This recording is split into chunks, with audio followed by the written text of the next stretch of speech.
नमस्कार, स्वागत है आपका ईटी नाउ स्वदेश पर। आप देख रहे हैं कल की तैयारी। मैं हूं आपके साथ सौमित्र बुतकर और आइए बताते हैं क्या खास लेकर आए हैं आज शो में हम आपके लिए। आज का दिन काफ़ी अच्छा रहा बाजार के लिए। 18,000 के ऊपर एक बार फिर से हम बंद होने में कामयाब रहे हैं। तो क्या इसकी वजह रही और अब आगे क्या करना चाहिए, जानेंगे अपने मेहमानों से। इसके अलावा कल का दिन काफ़ी अहम रहेगा बाजारों के लिए, क्योंकि आईटी सेक्टर की दिग्गज कंपनियों के नतीजे आने वाले हैं। तीसरी तिमाही में क्या उम्मीद कर सकते हैं इन कंपनियों से, ये भी जानेंगे। इसके अलावा हर बार की तरह कल के लिए ट्रेडिंग आइडियाज भी आपके पास आपके लिए लेकर आएंगे हम शो में।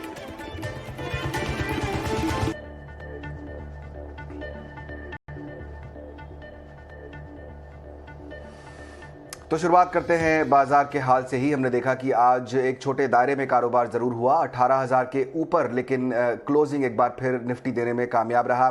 बाजार में हमने देखा मोटे तौर पर सारा दिन आज ग्रीन में ही कारोबार हुआ, हरे निशान के साथ कारोबार होता दिखाई दिया। कहां कहां सबसे ज्यादा एक्शन रहा, कौन से स्टॉक चले, कौन से गिरे, ये सब बताने के लिए मेरी सहयोगी पूजा त्रिपाठी जुड़ रही है मेरे साथ। दिन भर दायरे में कारोबार करने के बाद आज बाजार ने तीसरे दिन अच्छी क्लोजिंग दी है और मजबूती के साथ निफ्टी 18,000 के ऊपर ही आज बंद हुआ।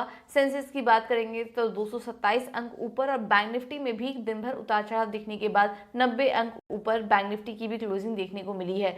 नतीजों के पहले हमने देखा कि आईटी शेयरों में काफी शानदार तेजी थी। कल कुछ दिग्गज आईटी कंपनियों के नतीजे भी आने वाले हैं जिस पर कि हमारी नजर रहेगी, और उसके पहले आज आईटी शेयरों में जमकर खरीदारी देखने को मिली, लार्ज कैप और मिड कैप दोनों ही स्पेस में। इसके अलावा आईटी को छोड़ दे तो आप फार्मा और एनर्जी शेयरों में भी अच्छी खरीदारी थी। वहीं मेटल शेयरों में आज दिन भर कमजोरी के साथ कारोबार देखने को मिला। इसमें आज मिड कैप और स्मॉल कैप इंडेक्स, अगर ब्रॉडर इंडाइसेस की भी बात करें तो वहां पर भी अच्छी तेजी आज दिन भर के सेशन में देखने को मिली है। निफ्टी में चढ़ने वाले शेयरों पर नजर डालें तो आज एचसीएल टेक ऊपर था। इसके बाद अदानी पोर्ट्स, एचडीएफसी लिमिटेड और ओएनजीसी शेयरों में भी आज तेजी थी। निफ्टी में गिरने वाले शेयरों पर अगर नजर डालें तो JSW steel, Tata steel, BPCL और हिंडाल्को, यहां पर आज कमजोरी के साथ कारोबार होता हुआ दिखाई दिया। Mid cap large cap IT शेयरों में तो खरीदारी थी ही। मिड कैप आईटी शेयरों में भी एचजीएस, नेल्को, एचसीएल इन्फो और कोफोर्ज में भी आज दिन भर अच्छी खरीदारी देखने को मिली है। कुछ खबरों वाले शेयर्स भी थे जिनके चलते आज एक्शन था। इसमें ग्रीव्स कॉटन देखिए 5 दिनों में करीब 60% शेयर भाग चुका है और कुछ बिक्री के ऑर्डर मिले और आने वाले समय के लिए कुछ बड़े ट्रिगर्स की भी बात की जा रही है, जिसके चलते आज ग्रीव्स कॉटन ऊपर था। वोडाफोन आइडिया, स्पेक्ट्रम मीडिया बकाये पर ब्याज के बदले सरकार को करीब 36% हिस्सेदारी बेचने की खबर निकल कर आ रही है और उसका असर आज वोडाफोन आइडिया के स्टॉक पर भी देखने को मिला। पेटीएम में भी आज दूसरे दिन कमजोरी थी। मैक्वारी ने लक्ष्य घटा दिया था, इसके चलते दिसंबर तिमाही के दमदार बिजनेस के आंकड़े आए थे, उसके बावजूद पेटीएम में उसका असर नहीं दिखा और स्टॉक अपने दिन के निचले स्तर पर आज ही बंद हुआ, करीब 3.5% नीचे। इन सब के अलावा आज एक और सेक्टर बजिंग था, पीएसयू शेयर्स, वहां पर भी अच्छी खरीदारी थी जिसमें कि जीएमडीसी, भारत डायनेमिक्स, मॉयल और आरसीएफ, ये भी कुछ स्टॉक्स थे जो कि आज तेजी के साथ कारोबार कर रहे थे। बिल्कुल, तो हमने देखा कि एक छोटे दायरे में सही, लेकिन बाजार हरे निशान के साथ बंद हुए। 18,000 के ऊपर क्लोजिंग एक बार फिर दिखाई दी। लेकिन ऐसे बाजार में अब किया क्या जाए जब तेजी दिखाई देती है लेकिन बहुत ज़्यादा नहीं। तो ईटी नाउ स्वदेश पर लगातार हम कई एक्सपर्ट से बात करते हैं और उनका नज़रिया जानते हैं। आज हमने बात की इनक्रेड एएमसी के सीईओ और सीआईओ मृणाल सिंह से और जाना कि बाजार पर फिलहाल उनका नज़रिया क्या है और अब जो तीसरी तिमाही के नतीजे आने वाले हैं उससे क्या उम्मीद करनी चाहिए। ग्लोबल क्यूज थोड़ा नेगेटिव साइड में है, लेकिन लोकल या डोमेस्टिक फंडामेंटल फैक्टर्स में कहूंगा थोड़ा पॉजिटिव साइड में है। So as a long term fundamental investor clear bias buying का रहेगा इन डिप्स। और मेरे ख्याल से एक स्टॉक पिकर्स मार्केट है। बहुत सारे बदलाव आएंगे इकोनॉमी में अगले 2-4 साल में और कई सारे बिजनेसेस हैं जो मेरे ख्याल से उन बदलाव को, उन डिस्ट्रप्शंस को कैप्चर करने के लिए बहुत बेटर पॉइज्ड हैं। सो आई थिंक ये बहुत अच्छा समय है निवेशक के लिए। उनको ढंग से अपना काम करना चाहिए, उनको एनालाइज करने चाहिए बिजनेसेस कि उनकी मैनेजमेंट्स क्या सोच रही हैं और किस तरीके से अपने बिजनेस को आगे ले जाने के बारे में सोच रही हैं। और एक बॉटम अप सिलेक्शन के लिए बहुत ही उम्दा बाजार और माहौल है।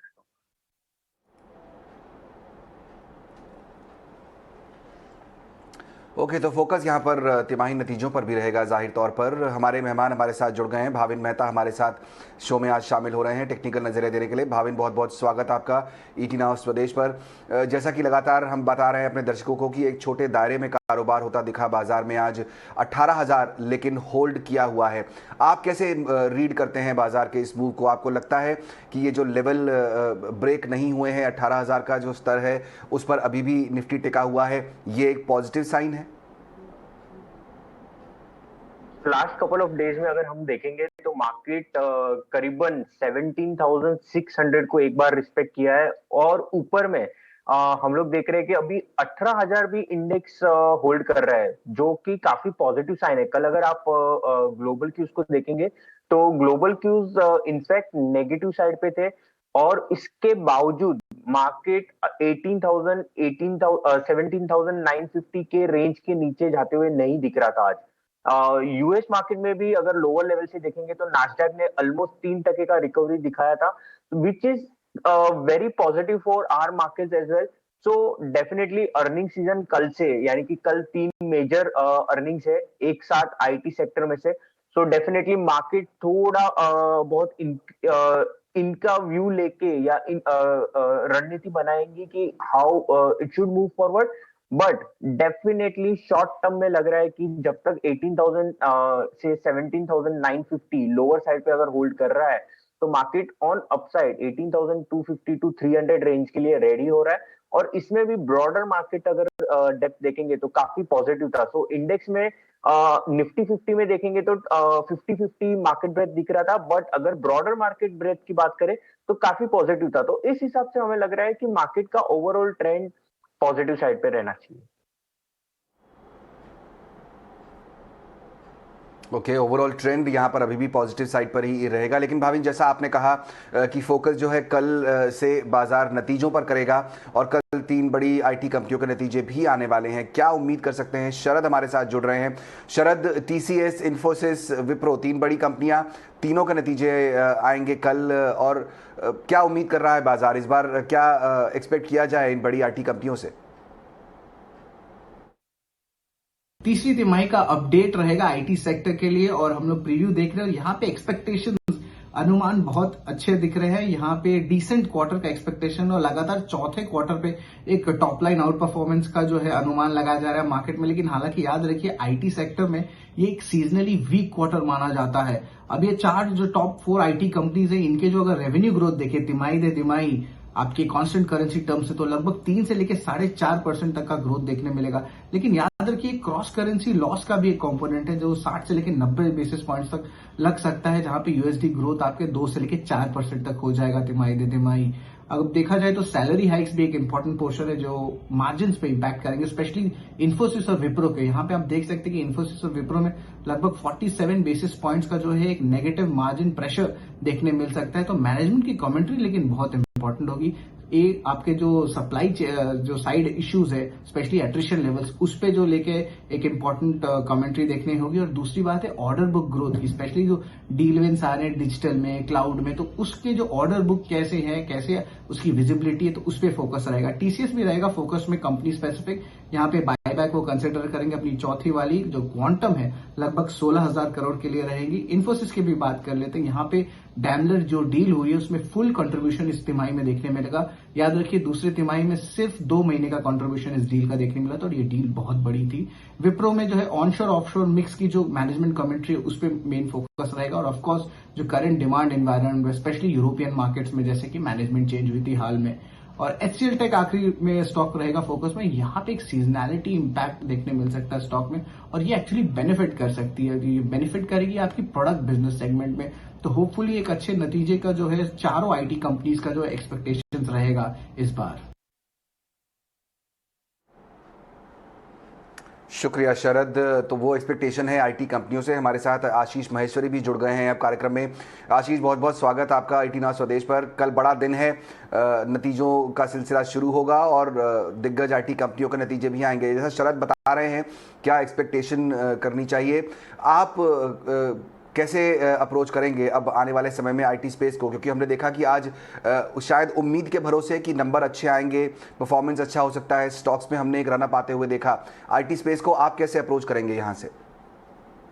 बिल्कुल, मैं आपकी बात से सहमत हूँ और जो नंबर्स आने वाले हैं काफी अच्छे नंबर्स एक्सपेक्टेड हैं। जैसा यूएस में जो पीयर सेट के नंबर्स देखने को मिल रहे हैं, तो मेरा ये मानना है जो कंपनियां ज्यादा डिजिटल बिजनेस पे ओरिएंटेड हैं और जिन कंपनीज ने लास्ट क्वार्टर में बड़े ऑर्डर्स विन किए हैं, तो बिल्कुल, क्योंकि ये दिसंबर लास्ट क्वार्टर रहता है यूएस कंपनीज का, यूरोपियन कंपनीज का, तो ज्यादा से ज्यादा जो बिलिंग होती है वो इसी क्वार्टर में देखने को मिलती है। तो मेरा मानना है क्वार्टर टू क्वार्टर जहाँ पे ग्रोथ की बात है वो देखने को मिलेगा और गोइंग फॉरवर्ड भी नंबर्स अच्छे ही रहने वाले हैं। तो यहाँ पर मेरे यहाँ पे जो पिक रहेगा, मेरा मानना है टीसीएस एक बिल्कुल बायबैक की जो डेवलपमेंट है उसके चलते हुए एक अच्छा पिक है। इसके अलावा जैसा कोफोर्ज हुआ या L N T information technology है, इन कंपनीज पे फोकस रखा जा सकता है और कोई डिसअपॉइंटमेंट यहाँ पर आपको देखने को नहीं मिलेगा। तो मेरा मानना है किसी भी करेक्शन में आईटी एज अ सेक्टर को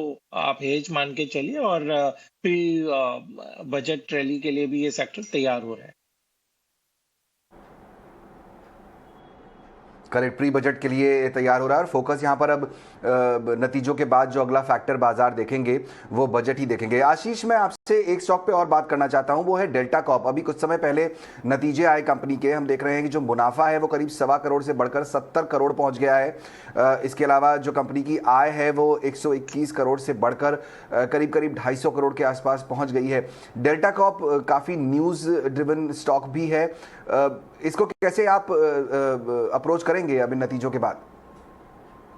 जी बिल्कुल, लास्ट जो क्वार्टर था उसमें चूंकि बहुत ज्यादा इफेक्ट नहीं था कोविड रिलेटेड डेवलपमेंट्स का, तो जिसके कारण से जो ऑक्यूपेंसी लेवल है जो उनके होटल्स का वो भी काफी अच्छा रहा। तो ये नंबर्स हैं बिल्कुल उम्मीद से बेहतर नंबर्स हैं और मेरा मानना है बिल्कुल स्टॉक एक पॉजिटिव डायरेक्शन में रिएक्ट करेगा। और गोइंग फॉरवर्ड भी मेरा मानना ये है कि ये जो अभी वेव चल रही है तो उसके बावजूद भी कोई बहुत ज्यादा कैंसिलेशन या लोगों ने अपने बहुत प्लान्स ऐसा अभी भी ऑल्टर किए नहीं है, क्योंकि ट्रैवल की रिस्ट्रिक्शंस नहीं है इस बार भी।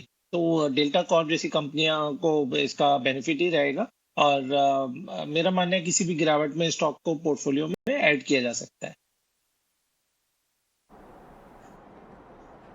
ओके, किसी भी गिरावट में ऐड कर सकते हैं आप, फ़ायदा यहाँ पर होगा आने वाले समय में। एक और स्टॉक जो फोकस में आज रहा वो था वोडाफोन आइडिया का, लेकिन ये सभी गलत वजहों से स्टॉक फोकस में हमने ऐसा लग रहा है कि दिखा, बाजार ने पनिश किया इसको, करीब 20% नीचे जाकर ये स्टॉक बंद हुआ।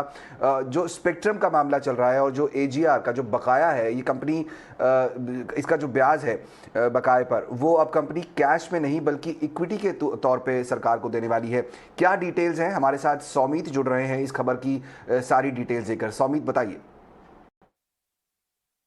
वोडाफोन आइडिया ने फाइनली डिपार्टमेंट ऑफ टेलीकम्युनिकेशन और एक्सचेंजेस को ये बता दिया है कि वो जो इंटरेस्ट अमाउंट है on deferred spectrum liability and AGR dues वो कैसे पे करने वाले हैं। कंपनी इक्विटी में पे करने वाली है। अब उनके पास दोनों ऑप्शन थी, इधर वो कैश में पे करें और इक्विटी में पे करें, बट कंपनी ने इक्विटी का ऑप्शन चूज़ किया है। अब ये इंटरेस्ट अमाउंट उन्हें इसलिए पे करना है क्योंकि उन्होंने जो 4 ईयर्स का मोराटोरियम ऑफर किया था रिफॉर्म पैकेज में लास्ट ईयर, वो उन्होंने चूज़ किया था और उनके इस वजह से उन्हें ये इंटरेस्ट अमाउंट पे करना है on deferred spectrum liability and AGR dues. अब कंपनी के हिसाब से ये इंटरेस्ट अमाउंट करीब 16,000 करोड़ रुपए की होगी और डीओटी ने अब तक ये अमाउंट कंफर्म नहीं किया है, बट कंपनी के हिसाब से जो कन्वर्जन होगा वो फेस वैल्यू पे होगा जो है 10 रुपये प्रति शेयर, और इसी वजह से जो डाइल्यूशन है वो काफ़ी हाई है। अगर आप देखेंगे तो जो गवर्नमेंट ऑफ इंडिया की होल्डिंग इस डाइल्यूशन में होगी वो करीब 35.8% की होगी और गवर्नमेंट ऑफ इंडिया एक सिंगल लार्जेस्ट शेयर होल्डर हो जाएगी वोडाफोन आइडिया में। अगर आप प्रोमोटर ग्रुप्स की भी होल्डिंग देखेंगे, जो आदित्य बिरला और वोडाफोन है सेपरेटली, उनकी होल्डिंग भी उतनी हाई नहीं रहेगी पोस्ट द कन्वर्जन। इसके अलावा अगर आप देखेंगे तो जो कंबाइंड प्रोमोटर होल्डिंग है वो उतर जाएगी 46.3% पे और अब ये होल्डिंग करीब 72.1% पे है। लास्ट वीक एयरटेल ने भी इस मामले में एक अनाउंसमेंट दिया था, बट उन्होंने कहा था कि वो ये अमाउंट कैश में पे करेंगे और इक्विटी में नहीं। अब वोडाफोन आइडिया के मामले में अगर आप देखेंगे तो इक्विटी का ऑप्शन चूज़ करना एक्सपेक्टेड लाइंस में था, बट इसका मतलब ये भी होता है कि रिफॉर्म पैकेज अनाउंस करने के बावजूद और टैरिफ हाइक के बावजूद भी कंपनी कॉन्फिडेंट नहीं है कि वो आगे जाके इतने अमाउंट का फ्री कैश फ्लो जनरेट कर पाएगी। बिल्कुल, तो यहाँ पर वोडाफोन के पास कोई और चारा नहीं था, इक्विटी का ही रास्ता उन्होंने अपनाया है। उधर उल्टा भारती ने ये ऑफ़र किया है कि वो जो अपना बकाया ब्याज है वो कैश में दे पाएंगे। भाविन, मैं आपसे जानना चाहूँगा, आज जब दोपहर में मार्केट क्लोजिंग के समय जब हम चर्चा कर रहे थे अपने मेहमानों से, तो हमारे एक मेहमान ने कहा कि अगर आप ट्रेड करना चाहते हैं, ट्रेडिंग का नज़रिया रखते हैं, तो आपको वोडाफोन से बिल्कुल दूर रहना चाहिए। तो अब मैं सवाल यही आपसे पूछूंगा दूसरे तरीके से कि अगर वोडाफोन से दूर रहना चाहिए और आपको लगता है कि किसी निवेशक को कि टेलीकॉम एज ए सेक्टर यहां से बेहतर करेगा, जिस तरह से उन्होंने प्राइस हाइक किए हैं पिछले कुछ समय में कंपनियों ने, क्या आपको लगता है कि भारती एक बेटर प्ले होगा यहां पर? किन लेवल्स पर आप एंट्री की सलाह देंगे भारती में? आप जैसे जानते हैं कि दोनों major Jio as well as Bharti यहाँ पे एक स्ट्रॉन्ग कॉम्पिटिटर्स है for Vodafone idea.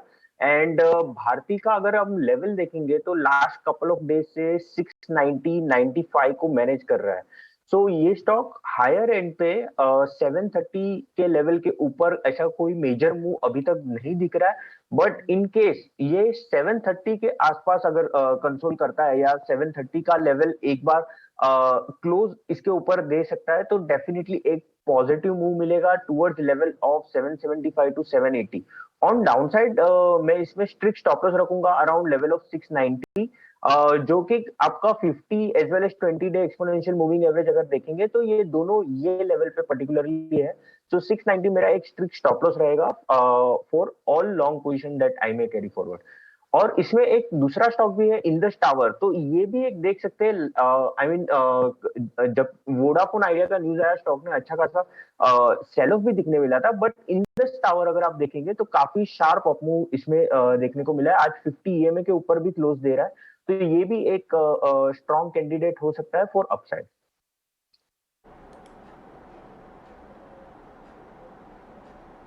Okay, wonderful. तो अगर टेलीकॉम स्पेस प्ले करना चाहते हैं आप, तो इंडस टावर भी एक अपॉर्चुनिटी हो सकती है।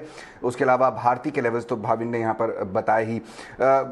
आशीष, आपसे जानना चाहूँगा, एक स्पेस जो आज इस पॉजिटिव बायस वाले मार्केट में भी नेगेटिव लेवल पर ट्रेड कर रही थी, वो था मेटल स्पेस। हमने देखा चाहे JSW स्टील हो, टाटा स्टील हो, जितने भी बड़े प्लेयर्स हैं, हिंडाल्को, ये सब आज 1 से 1.5 से 4% तक इनफैक्ट की गिरावट के साथ बंद हुए हैं। सवाल यहां पर यह बनता है कि क्या ये जो गिरावट है मेटल स्पेस में, इसको एक अपॉर्चुनिटी की तरह देखना चाहिए? अगर हाँ, तो कौन सा टॉप पिक होगा आपका? जी बिल्कुल, मैं आपकी बात से सहमत हूँ। मेरा मानना है थोड़ा सा मुनाफा वसूली था आज मेटल सेक्टर में, क्योंकि आप यदि नॉन फेरस मेटल के प्राइसेस देखें तो कोई ऐसा करेक्शन नहीं आ रहा है। इसके अलावा इस क्वार्टर के जो नतीजे आएंगे वो काफी बेहतरीन रहने की उम्मीद है मेटल कंपनीज के, जो उनके एडवांस टैक्स के नंबर्स थे। तो मुझे नहीं लगता कोई ऐसा डिसअपॉइंटमेंट नंबर्स आने वाले हैं कि आपको ये स्टॉक्स सेल करने पड़े। तो यहाँ पर बाय करने की बिल्कुल सलाह है गिरावट पे। और इनफैक्ट मेटल हमेशा आपको अच्छा रिटर्न देते हैं जब आप गिरावट पे परचेज करें। तो नाल्को मेरा यहाँ पे नंबर 1 पिक है। मेरा मानना है इस क्वार्टर में काफी अच्छे नतीजे नाल्को से आप उम्मीद कर सकते हैं। और इसके अलावा जो स्टील सेक्टर में, तो मेरा मानना है टाटा स्टील को बिल्कुल इस गिरावट में बाय करने का एक अच्छा मौका है।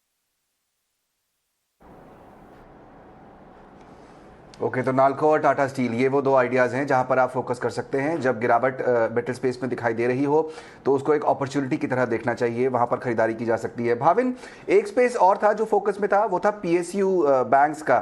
हमने देखा कि वहां पर कुछ स्टॉक्स थे जो अच्छी तेजी के साथ चले आज। कैनरा बैंक देख लीजिए आप, बैंक ऑफ बड़ौदा देख लीजिए, SBI जैसा दिग्गज भी करीब ½ % ऊपर ही था। यहाँ पर क्या कोई ट्रेड आप बना पाएंगे कल के और आने वाले बचे हुए जो वीक है उसके लिए? SBI डेफिनेटली एक टॉप पिक हमेशा रहता है। अगर आप PSU बैंक्स की बात करें तो यहाँ पे हमने काफी एक अच्छा मोमेंटम भी देखा है। स्टॉक फाइनली 500 के ऊपर भी क्लोज दिया है, I mean on Friday. Overall positioning wise अगर देखेंगे तो स्टॉक में काफी बुलिशनेस है। ऊपर की साइड पे 530 35 का लेवल एक बार देख सकते हैं। मुझे लग रहा है कि वहां तक स्टॉक ये मोमेंटम कैरी फॉरवर्ड कर सकता है, और उसके बाद डेफिनेटली नंबर्स कैसे आते हैं उसके ऊपर लोगों का ध्यान रहेगा। At the same time PNB last couple of days में जो मूव दिया था, तो ये स्टॉक अगर 40.50 41 का रेंज अगर क्लियर करता है जो कि कल भी हमने देखा था कि ये लेवल पे कहीं ना कहीं सप्लाई एक आ जाता है। सो 41 के आसपास अगर ये स्टॉक सस्टेन कर सकता है, इसके ऊपर जाता है, तो डेफिनेटली एक पॉजिटिव मूव मिल सकता है। प्रोबेबली लेवल उसके ऊपर 45-46 के रहेगा, जो कि करीबन 10% अपसाइड है। और एट द सेम टाइम 38, 50, 39 के आसपास अभी ये स्टॉक के लिए एक अच्छा सपोर्ट बन सकता है। और second stock bank of Baroda, अगर इसकी बात करें तो इसने एक अच्छा मोमेंटम मिला है, बट ऊपर में 98 तक अभी भी ये कैरी फॉरवर्ड कर सकता है। करंटली स्टॉक अराउंड 92, 93 के आसपास कोट कर रहा है, तो मुझे लग रहा है कि अपसाइड पे ये स्टॉक 98 तक करंट जो मोमेंटम है उस हिसाब से जा सकता है। लोअर साइड पे ट्रेलिंग स्टॉप लॉस रखना चाहिए अराउंड लेवल ऑफ 89।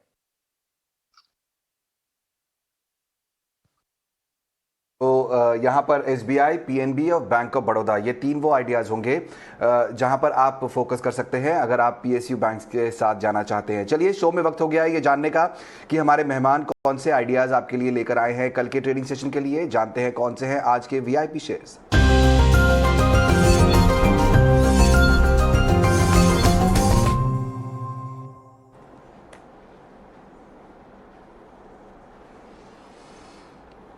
चलिए आशीष, आपसे शुरुआत करते हैं। बताइए कौन से आइडियाज आज आप लेकर आए हैं हमारे दर्शकों के लिए।